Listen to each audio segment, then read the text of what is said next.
Sometime before 1641, inside a grim hospital in the Dutch city of Leiden, doctors treated a young girl who survived a severe physical trauma. The surgeons had amputated one of her arms and hidden the wound behind heavy bandages without telling her what they had done. Yet she complained of excruciating pain, not in her remaining shoulder, but in the specific fingers of the hand she had lost. A visiting scholar named René Descartes watched this happen. For him, witnessing what we now call phantom limb pain proved a disturbing point. If this girl could clearly feel a body part that did not exist, it meant our physical senses were unreliable. They could manufacture a reality that had no physical basis. This led Descartes to establish a sharp divide. He reasoned that while the physical human body can be chopped up or broken into pieces, the mind, the entity actually experiencing the pain, remains a single unified whole. If the mind and the body are separate substances, how do they communicate? And where exactly does this invisible I live inside a divisible body? This map shows Amsterdam in the 17th century, the trade hub where Descartes moved to physically hunt for the mind. He spent his time dissecting animal carcasses from the local slaughterhouses, searching for the seat of the soul. Descartes reasoned the indivisible mind needed a single, undivided anatomical structure. In this diagram, almost every feature is duplicated, except for one tiny structure in the middle, the pineal gland. He theorized this acted as a hydraulic valve, pushing animal spirits to move our muscles. His hydraulic theory failed, but the urge to map the mind to a physical coordinate grew. By the end of the 18th century, the German doctor Franz Joseph Gall proposed that complex personality traits lived in specific brain areas. As this phrenology bus shows, doctors would measure physical bumps on a patient's skull to map out locations for traits like caution, wit, or love. Today, we dismiss phrenology as pseudoscience, but the underlying obsession survived.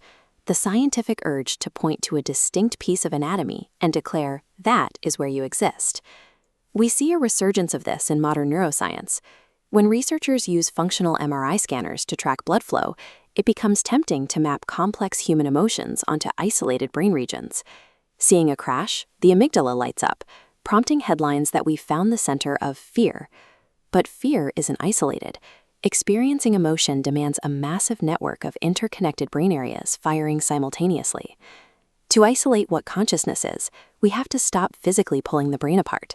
Instead, we must conceptually dissect human cognition, the overarching set of processes our brain uses to acquire knowledge and react to stimuli. If we peel back the layers of cognition, we find that many processes don't require consciousness. Procedural memory, like walking to the fridge on autopilot while your mind is focused on a phone call, happens without our awareness.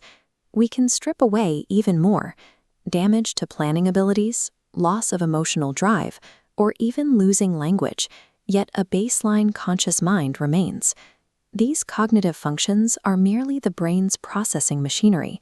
They handle the data, but they aren't the conscious ghost actually experiencing it. At any given second, your nervous system is bombarded by a divided stream of data.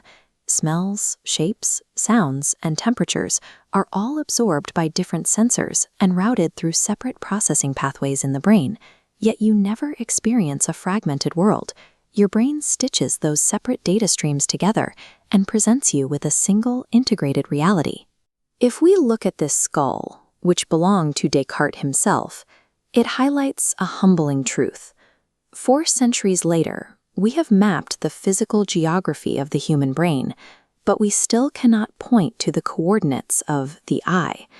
Descartes' anatomical models failed, but his logic remained robust.